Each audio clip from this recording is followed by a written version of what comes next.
All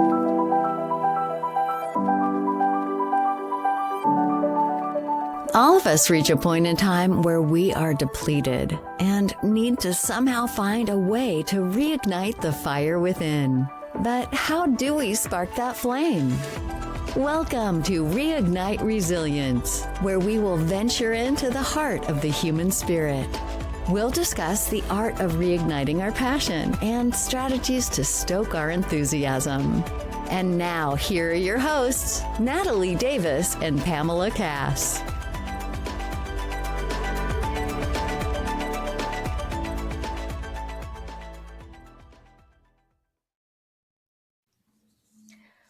Welcome back to another episode of Reignite Resilience. I am your co-host, Natalie Davis, and I'm so excited to be back with all of you today. And joining me, of course, is your co-host, Pam Cass. Hello, Pam. How are you? I am fantastic. Now that I've figured out that it's Tuesday, I think I'm good. I'm good for the week. Which you may have just learned moments ago. Just moments ago. It's been a nail biter all day. What day am I showing up? What day is it? Exactly. I feel that we came into 2026, we the collective, into 2026 just at 100 miles an hour, and it has been nonstop. And now we've looked up and here we are in February. I can't believe it. Yeah. I kind of have felt the same way. I don't know what happened. I blinked and here we are. And here we are. That's okay. We'll be doing some check-ins with our folks on resolutions and goals and things like that. Because, when you're 45 days past setting those goals and resolutions, we like to hear how they're going. So absolutely. Anyway. Absolutely. Well, we have a special guest that's joining us today. And I'm going to turn it over to you, Pam. Why don't you tell our listeners who's joining us? Absolutely. Super excited about today's guest. So we have Charles Cadet. He is an architect of the Predictable Profits Operating System, a proprietary methodology that has helped hundreds of 7- and 8-figure businesses escape the feast or famine cycle and create predictable revenue streams. As founder and CEO of Predictable Profits, he specializes in helping established companies achieve consistent month-over-month growth. Perfect topic for this time of year. Welcome, Charles. It's such a great honor to have you with us today. And gosh, I'm going to throw it to you to kind of share a little bit about your story, because you've got a story before you started all of this amazing stuff that you're doing today. Sure. Awesome. Well, it's a pleasure to be here. Thank you for having me. So I started my first business at the age of 4 and never had a traditional, quote unquote, real job. After graduating college, I started a business then nominated by Ernst & Young as being one of the nation's best seed stage companies, and created my first multi-million-dollar business at the age of 24. After that, I continued to build and grow a number of different companies until 2010. That's when somebody offered to pay me to help them grow their business, and I started Predictable Profits. Through the years of working with clients, we've done some pretty remarkable things, and it took the attention, it got the attention of the media. And as such, the International Business Times did a featured story on me, calling me the go-to business coach for 7- and 8-figure companies. MSN just a few weeks ago named me the leading business coach for 8- and 9-figure CEOs. DM News named me the #1 thought leader for marketing and sales in 2025. And then I can go on and on and on. But the reality is it actually has nothing to do with me. I'm just benefiting from being the CEO of the company. It really has everything to do with what you mentioned, the Predictable Profits Operating System. And I'd be remiss if I didn't give a hat tip to my team, who really is credited with so much of the results that we've been able to generate. But people are coming to us and they're asking usually one of 3 questions. They're saying, look, what's it going to take to grow my company faster? Or maybe they say, look, some months are feast, some months are famine. How do we bring more predictability into the revenue? Or the third one is a company is far too dependent on me. How do we scale? And that brings me to where I am today. Okay. Yeah, that's amazing. So you've been an entrepreneur since you were 4. Yes. Since I was 4, though some people think that you're either born an entrepreneur, or a lot of people think maybe you're born an entrepreneur. That actually wasn't the case. Maybe it's the case for a lot of people. It just wasn't the case for me. So I really didn't get to know my dad until the 3rd grade. because my dad was a business owner, and he worked every waking hour of every day, 7 days a week. So I'd get up in the morning and dad already went to work. I would go to bed, and then dad would come home if he came home, because sometimes he actually just slept at work. And so I really didn't get to know him. But when I did meet him, or when I did see him, he would say, "Kid, if you ever want to make something of yourself, you got to be a business owner." And so all I wanted to do is get my dad's approval and get my dad's love and so forth. So I wanted to show him that I could do it. And so I just started creating artwork and selling it to my neighbors. And then I showed my dad what I did, and he was proud. And so I'm like, okay, I got what I was hoping for. Yes. And then I just continued down that journey, and it was a blessing because it's ultimately what I feel I was made for. But if it wasn't for that event, I don't know that I actually would have done it at least that early. Wow. That's amazing. Awesome. Yeah. And so then you step into your own journey as an entrepreneur and building your business. I mean, like, if you're not born, then what? What is your secret sauce then, Charles? What prompted you to go down that path? Well, there's always been lessons across the way. And I know you and I spoke a little bit about adversity and so forth. And there's multiple points of adversity and multiple paths that I've gone down that have been dark, where I feel like hit rock bottom. And I'm happy to explore that if you want to, later. But the first part of the adversity was actually when you're 4 and you're selling artwork to the neighbors. Most neighbors are like, you're looking for 50 cents, no problem. Here's 50 cents. They grab the artwork, and as soon as the door closes, they're throwing it away, right? It's just, they're trying to be nice. Except for Mrs. Hersey. Wonderful woman. She's a great person. But Mrs. Hersey actually taught me a lesson that later added millions of dollars to my bottom line. And I gave Mrs. Hersey my artwork, and she looked at this and she goes, "Charlie, is that really the best you could do?" Ooh. And I could feel, still as I think about it, I could feel the blood rushing into my face. I could remember I could feel my heartbeat in my face. Like, I was so mortified and embarrassed. And I was honest with her, and I was like, "No." And she said, "Why would you sell me something that wasn't the best that you could do? It looks like scribbles." And I was like wow.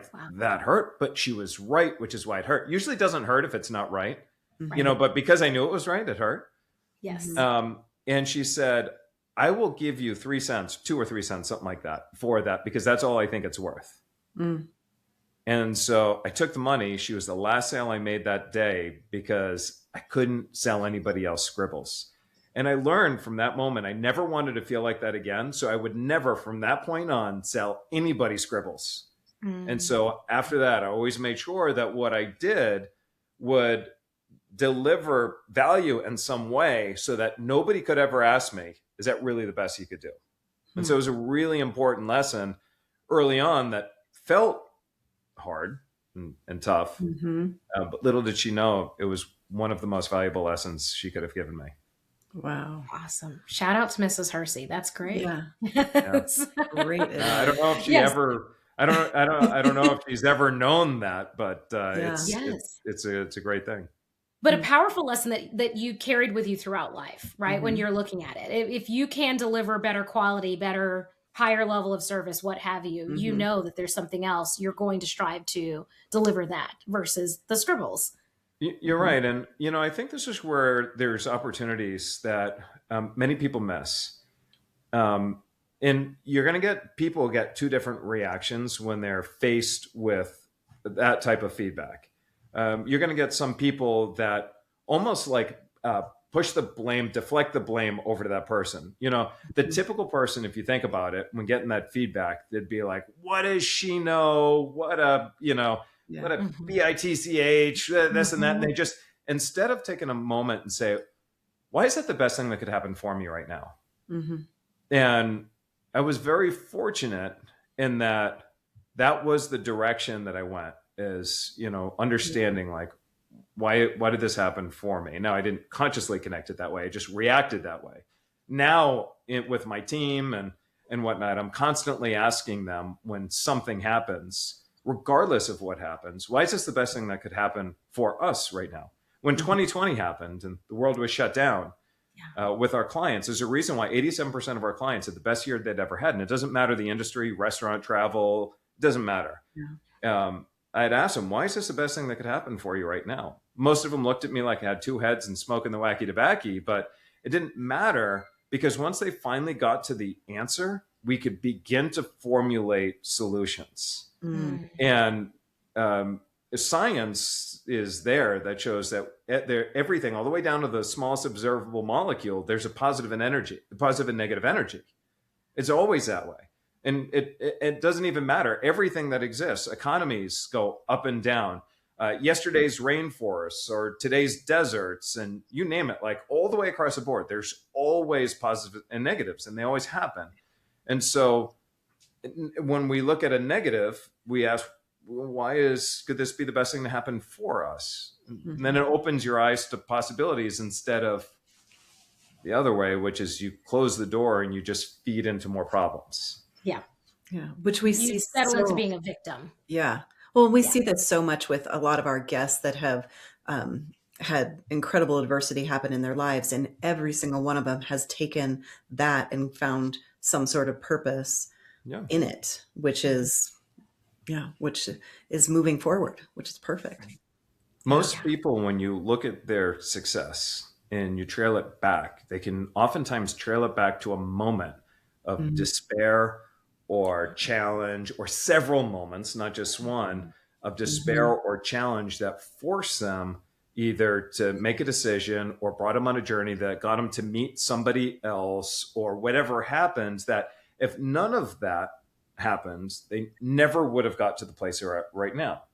So if you think about like the stock market, right? The stock market, and I used to own a company and we traded millions of dollars in the market. So, and I designed all these algorithms. And so there's what's called support and resistance, right?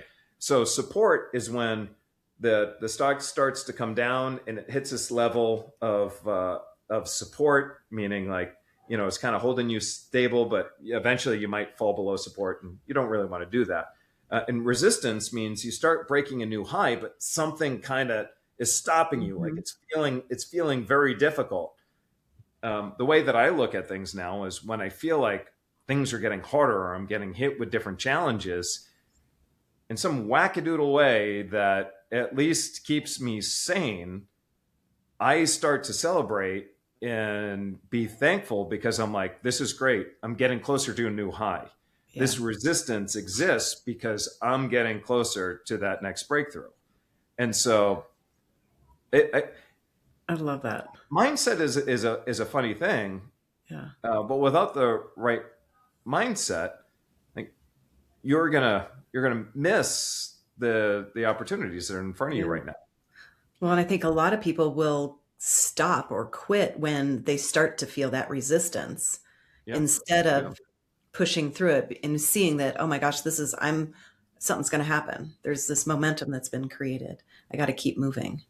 Well, if you look at the problems that you're both faced with today, you're both successful in your own right today. If you look at the problems that you're dealing with today, even the biggest problems, like they probably feel really, really tough. And that's okay. Because if you think about the problems that you were faced with even 5 years ago, those problems felt really, really hard. But today, when you look at the problems 5 years ago, you're like, I can't even believe I worried about that. I can't believe that I lost sleep over that. Yes. Because what it's done is it built that muscle to allow you to handle the problems that you're faced with today. Similarly, 5 years from now, you're going to look at the problems that you're dealing with right now, and you're going to be like, gosh, that's so funny. I was so worried about it. But now it's like, I'm there. But if you were given the problems for 5 years from now, if you were given that problem today, you wouldn't be equipped to handle it. Yeah. Right. Because you haven't built, so the more problems you have, it actually builds that muscle and that resilience to train you to handle bigger problems. And, between my wife and I, and we invested $250,000 with Tony Robbins just to be able to kind of travel the world and learn from him and so forth. And I'm up in Whistler, Canada, and I'm with Tony, and he says to me, what's the biggest problem you're faced with right now? So I kind of shared some different things, and he goes, now, who's your professional role model again? I go, Richard Branson. He goes, do you think Richard Branson would lose like 0.1 seconds of sleep over the problems you're dealing with right now? And I'm like, yeah, probably not. And I'm like, why do you ask? And he says, I'm sizing you up. I said, what does that mean? And he says, you see, over the years, I learned that big people have big problems. Little people have little problems. Little people will run away from their problems, but big people will create big problems for themselves. And that's a big distinction. They create big problems. Interesting. You know, so, that's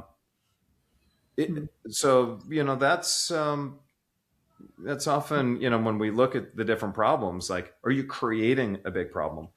Look, love him or hate him, it doesn't matter. It's just the first example that comes to mind. You think of like Elon Musk, he says, I'm going to colonize Mars. Well, that's a big problem that he created. And most people think that he's out of his freaking mind, right? It was not on no one else's radar, like not on anyone's radar.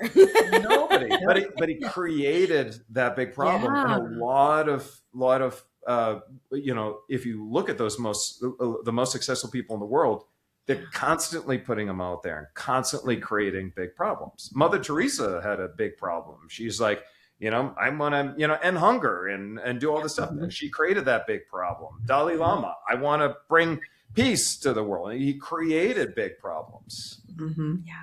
Right? Yeah. So. Absolutely. Well, Charles, like thinking about your own journey, because I have to go back to you being a 20-something, running and operating this multi-million-dollar company and business. And so in your own journey, you obviously, I'm assuming, wouldn't arrive to where you are today then when you were in your 20s. Talk to us a little bit about that time, because that season of life, we've talked about mindset. We've talked about like the habits that we have to have and how you're showing up.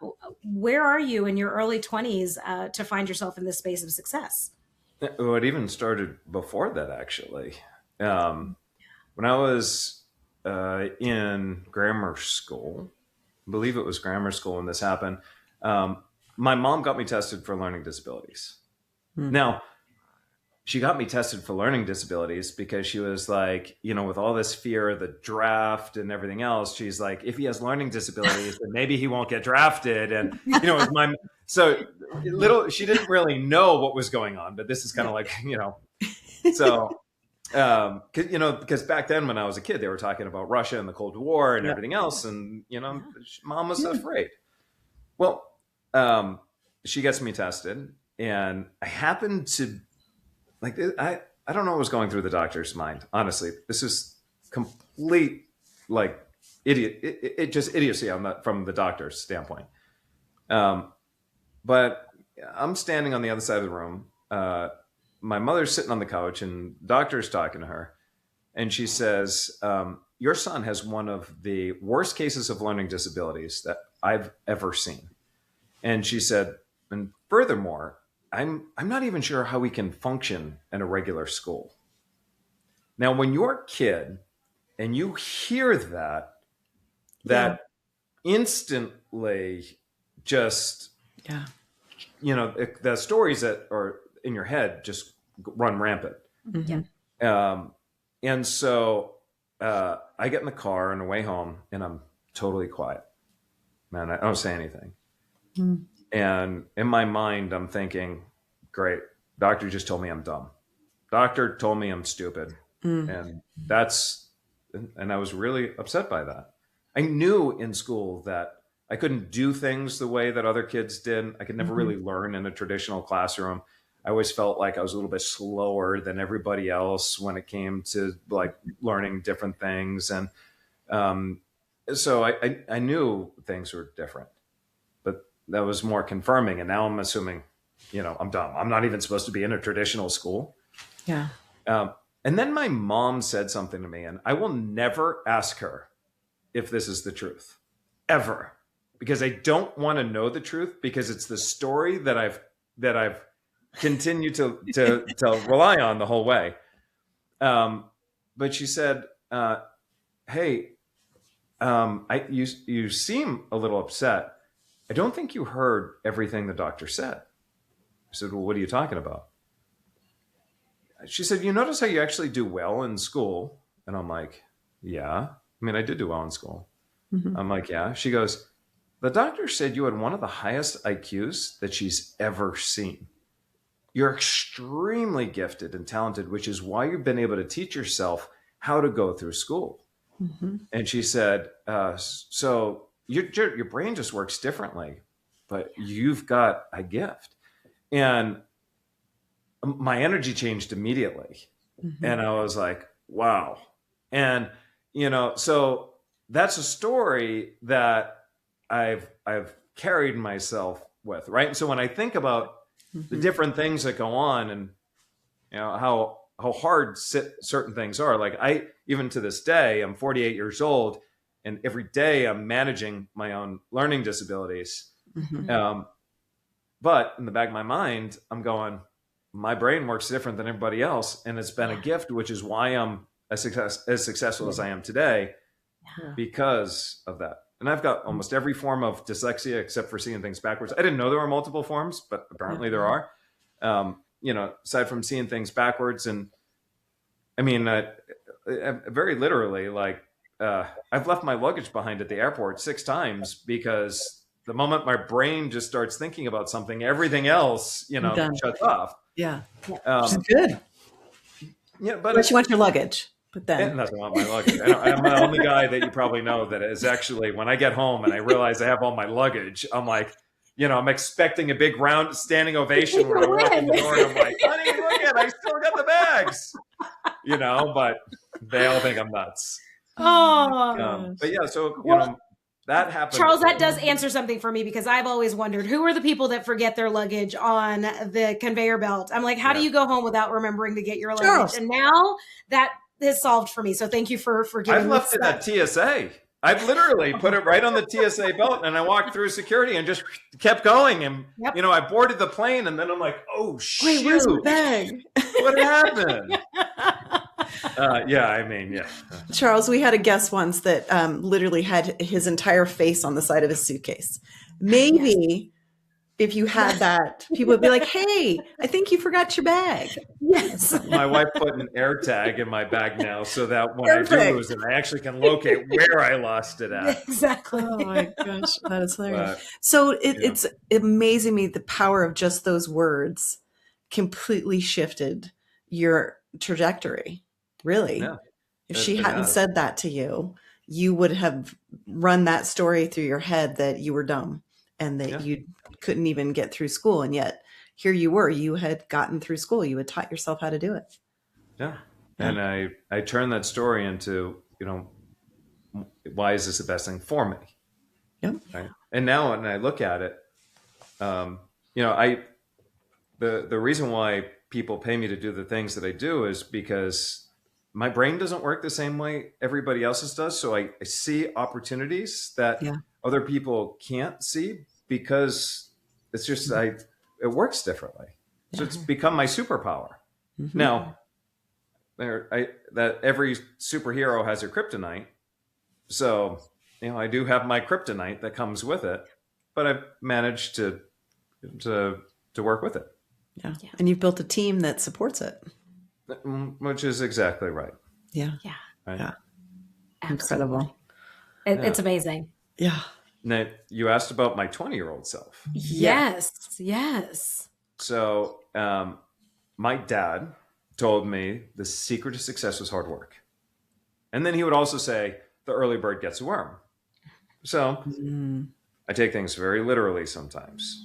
And I'm like, all right, got it. Nobody's going to outwork me. And if the early bird gets a worm, then I'm going to make sure that I'm the earliest bird there. Mm-hmm. I would set my alarm for 3:30 in the morning so I wouldn't, quote unquote, oversleep. Work 7 days a week. And if I happen to get up around midnight to go to the bathroom, I would force myself to stay awake and I would start working at midnight and I would work until I could no longer keep my eyes open, which oftentimes would be, maybe 7, 8 o'clock at night where my brain would just shut down. And then, I'd have a couple hours before I went back to bed again. But I did this nonstop. And at the time, and this is in my 20s, I was in over $1 million in debt.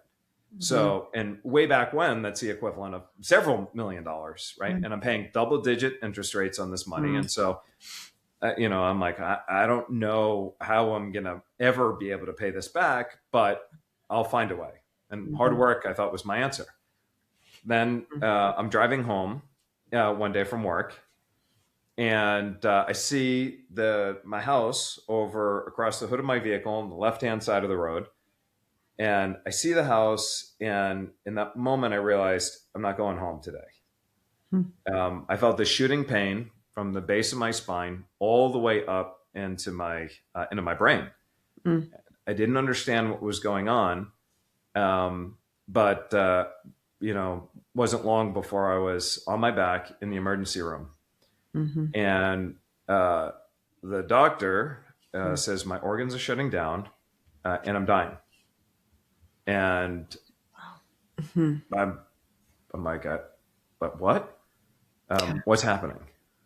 I was so exhausted and under so much stress, and I wasn't eating right, and the whole deal that everything your body can only take so much.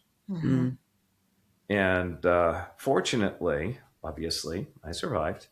But it was on that drive home, my wife is driving, and I'm thinking to myself, man, I don't understand. I mean, I'm doing everything I was supposed to do.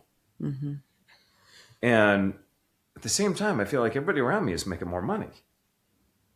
Like, what is happening right now? And that's when I changed my approach. I changed the way that I had to work to grow business, and created more leverage. And actually I used strategy instead of hard work. And it was within a year of that time that I paid back all of my debt and created my first multi-million-dollar business. Wow. So much so that I hired an accounting firm, a big accounting firm out of Boston. The principal of the accounting firm showed up at my house completely unannounced, knocked on the door. I opened it. He said hi and let himself in, and then walked right into my breakfast table and sat there and was like, we need to talk. And I'm going, oh God, what's happening? He says, I don't understand what happened. All the numbers line up. It's all, fair market value and the whole deal, but you have one of the highest profit margins in the entire industry. What are you doing, and is it legal? And I'm like, wow. Yeah. So I just, realized that what we did actually worked. Yeah. And again, it was one of those things, because the way that I do things is a little bit differently. I just thought everybody did it this way. And he's the one who told me, God, that's amazing. Nobody does that. And I'm like, it's different. I don't know. Okay. So how hard was it to go from working 7 days a week, pretty much no sleep, not eating well, and making that shift, because that had become your identity? Oh, that's a really good question. We do things, as Tony Robbins likes to say, we either do things out of inspiration or desperation. At that point, I didn't have a choice, right? It was more desperation. So it was less more of an identity shift. It was more of like, how else am I supposed to do this? Right. So it's more of like a way of thinking, a shift in my approach. And so, that's what happened.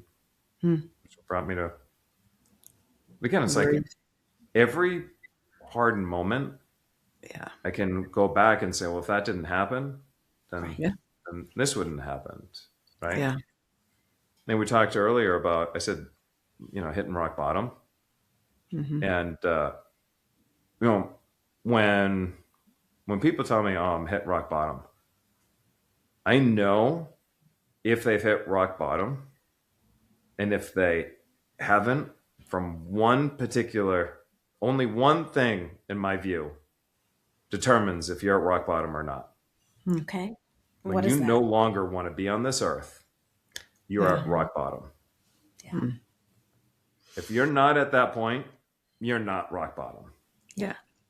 And there was that point where I wasn't going to do anything myself. I wasn't going to hurt myself. But I do remember sitting in the car on the road saying a prayer that somebody would take me out, that somebody would just hit me head on and then take me out.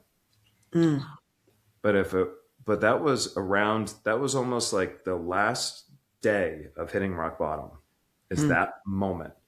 And it was almost like I hit it and then I started to bounce and then things started to turn around. And then the weird thing is nobody told me this.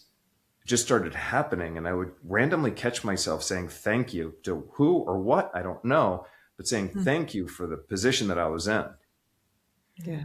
And it was like, it was happening, but I didn't know it was happening until I consciously was like, what am I saying thank you for this? You know, this is like, what are you, nuts?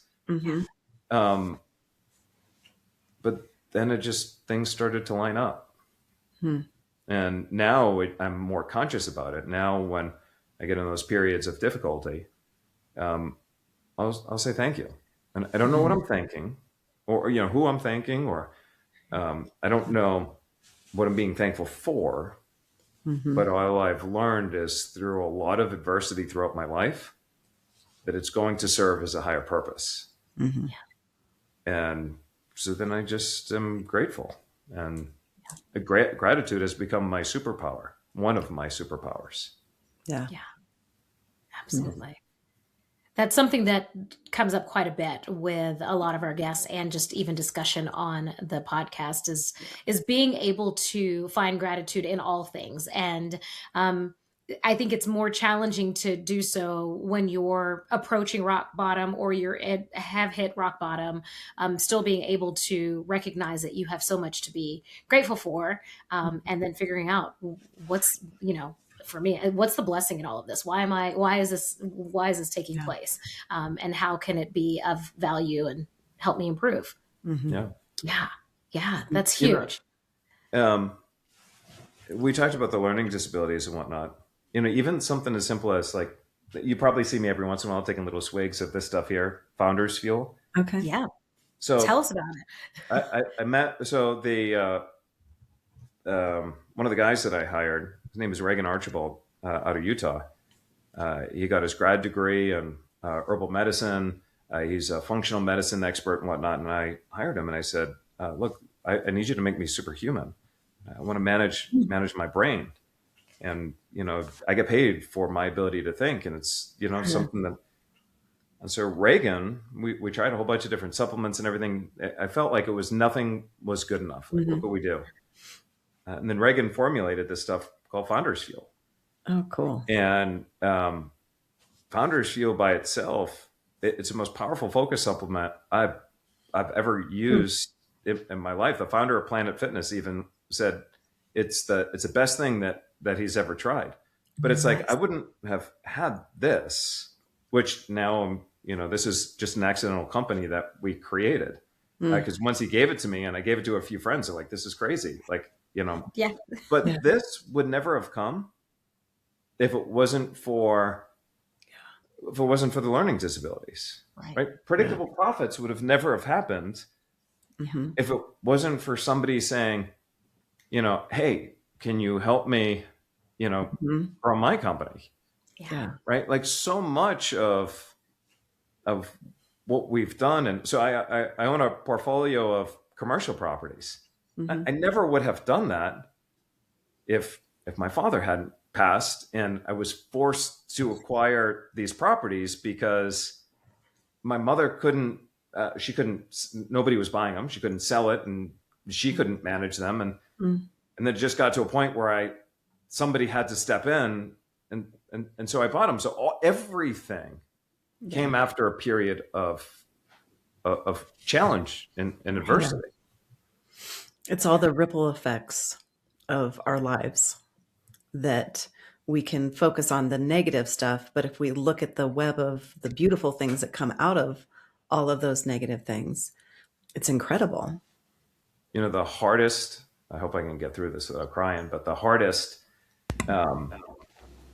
period for me the biggest test of everything that I'm telling you to see that if it actually was the truth, if I am living my truth, if everything that I said was honest, was when my dad died about 3 years ago. Hardest in my life. And I put myself in my office and I said, I'm not leaving until I can be grateful for what happened. How can you be grateful for that? So hard. And I didn't know. I kept repeating gratitude, and I kept saying to myself, there's a reason this happened. And then I made up a story that just worked for me. Sometimes you have to do that. And I said, you know what?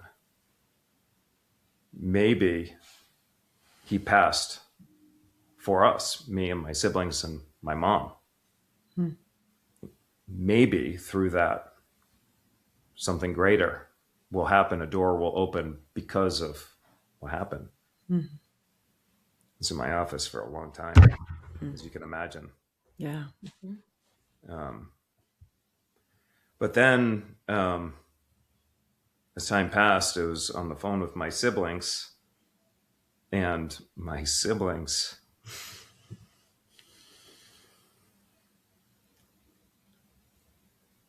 they said,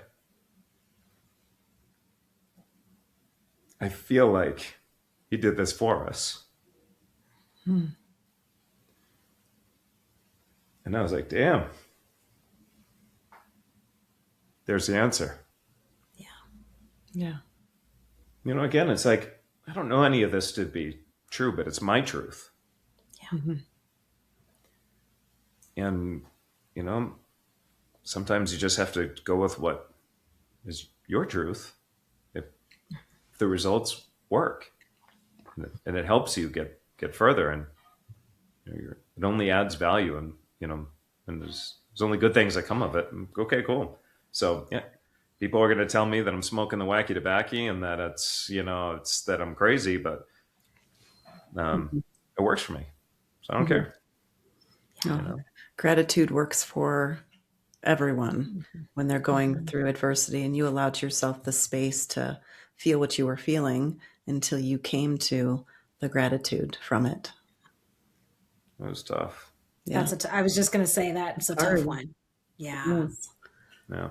That was the biggest test. And hopefully the biggest one I'll ever have to face. But the biggest test to see, am I really living my truth? Yeah. You know? Yeah.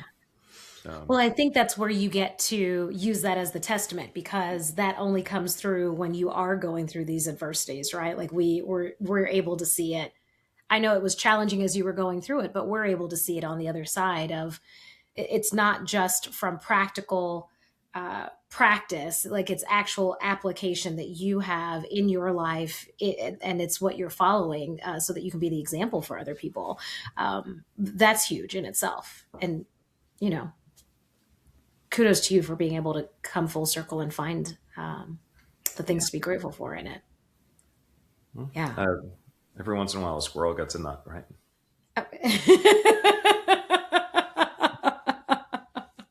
Yes. And then there's that is correct. Oh my gosh. Well, Charles, predictable profits. Like, I feel like that's such a bold, I mean, you talk about coming out of the gate, like, hey, predictable profits, like, here we go, let's make it happen. And being able to help people, other people in their businesses. Talk to us a little bit about that, the formation and growth of the company and over the years. Yeah. So, you know, originally it was all about like, how do I help people grow faster? right? And so it was all about like, bringing speed in the equation. But fast growth and predictable growth are two different strategies, right? So if you look at the actual data, you'll see that 66% of the fastest growing companies that are listed on the Inc. 5000 within 5 to 8 years of getting listed will shrink in size, go out of business, or be disadvantageously sold. And that was a study performed by the Kauffman Foundation. So again, growth strategies and predictable strategies are totally different. And I learned that for the companies that we are growing, the ones that were able to withstand any economic condition and storm that they were faced with, and nowadays it's not even economic, it's technology, it's everything, right? Because AI is a massive disruptor. Everybody's been disrupted, everyone already. They just don't know. And that's an interesting topic in and of itself. But it is that they followed a very specific formula.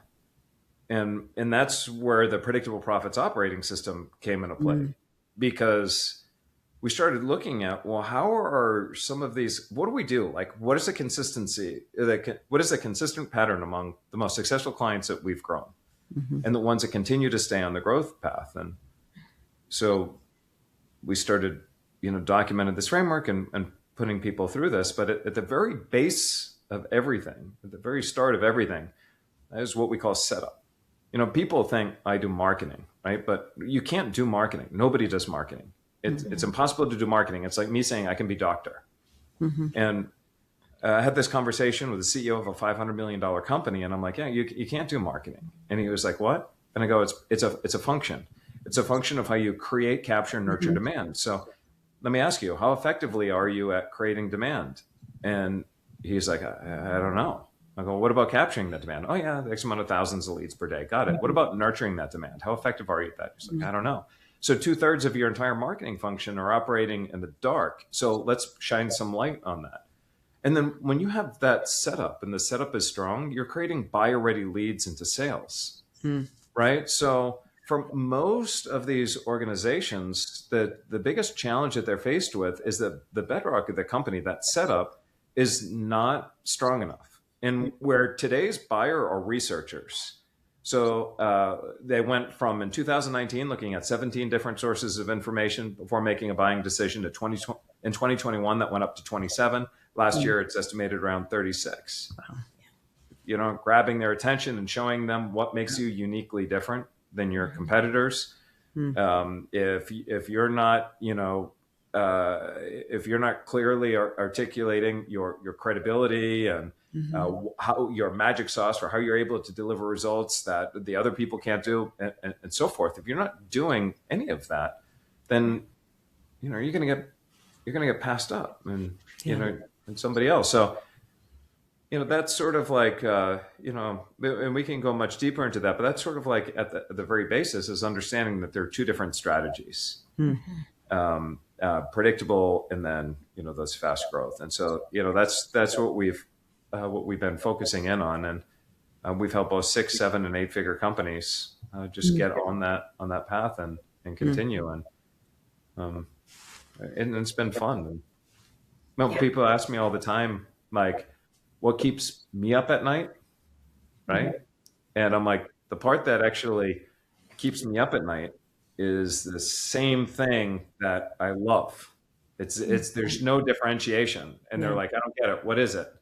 And I'm like, I just so happen to work with some of the greatest entrepreneurs on the planet.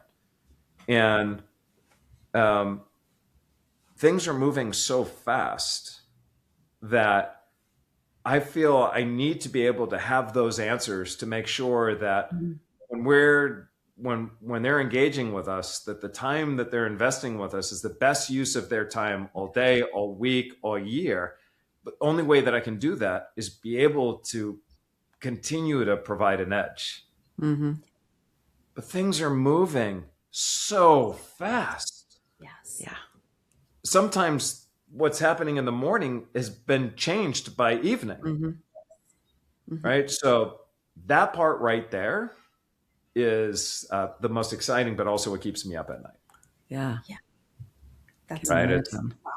I can't imagine that either. Exactly. Just staying ahead of that. And Pam and I actually had this conversation yesterday, just in terms of really keeping the engagement for high performing, high producing individuals, right? Like they need to make sure that the investment that they're making in themselves, they know that that's important, but is there going to be value as they continue to work with you? So that's the piece that you talk about. Like, how can I stay ahead of that to ensure that I'm constantly delivering value for them to trust me, keep coming back. And yes. Well, if you think about the both of you, right? Like, let's say we work together. The investment and what you would pay me as chump change is peanuts to you, considered to the value of your time. Yes. And so for you, it's if I'm going to spend an hour engage with predictable profits, this hour better be a higher, better use of my time than if I was going to spend it in any other activity that you might be spending it to grow the business. Right. Yeah. So it's, it's understanding that dynamic and what needs to happen. That is, everybody puts value on something else in the expert business. That's what we have to put value on. But if you are in, another business, it would be, what are your clients value more than the money that they're spending with you? Yes. Right. And when you can understand that it's way more than the value, it's like let's say you were selling TVs. Yep. Like it's not the money in the TV. If you're selling it to say a guy, it might be like, I want my friends to come over in the football game and look at this TV and be like, this guy is awesome. And, blah, blah, blah. It says a lot about like Starbucks, like the value in the Starbucks is what it says about me walking around in the airport or whatever, that I have a Starbucks, because if somebody says, oh, that doesn't matter, then it's like, well, let me actually put that same content of coffee and I'm going to put it into like a Kmart cup, branded Kmart. And why don't you walk around and, and see if you still feel the same way? It does not feel the same. No. It doesn't feel the same. Right. But there's that, that exchange. Yeah. Yeah, absolutely.